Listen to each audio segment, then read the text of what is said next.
लोग जिनके पास कर्ण पिशाचनी होती है या ऐसे चीजें होती है, जब इनका देहांत हो जाता है, देहांत के बाद उनके आत्मा के साथ क्या होता है? देहांत के टाइम पे उनका बॉडी चिता के ऊपर जल ही नहीं रहा था। आप एक टायर को ले लो, आप टायर को आग लगा पाओगे?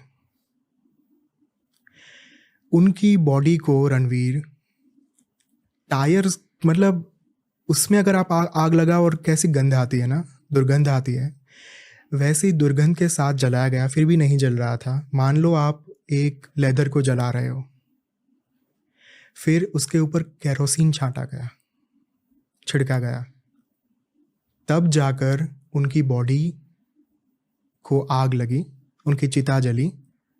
और फिर बाद में तो शायद, मुझे जहाँ तक पता है, वो प्रेत योनि में ही जाते होंगे, क्योंकि कर्ण पिशाचिनी जब तक आप किसी को दोगे नहीं ना, उसका एक ड्रॉबैक ये भी है कि आपको मरने से पहले कर्ण पिशाचिनी किसी को देनी होगी। आपका शिष्य का चयन करना पड़ेगा आपको। अगर आप मरने से पहले कर्ण पिशाचिनी किसी को दोगे नहीं, तो आपकी मुक्ति या फिर आपकी सद्गति नहीं हो पाएगी। सद्गति मतलब आत्मा हर बार मुक्त नहीं हो पाती, मोक्ष नहीं हो पाता, लेकिन उसको जब दूसरे बर्थ में जाने के लिए जो एक गति चाहिए होती है, एक मोशन चाहिए होता है ना, वो नहीं मिल पाता। तब जाकर वो आत्मा प्रेत योनि में फंस कर रह जाती है।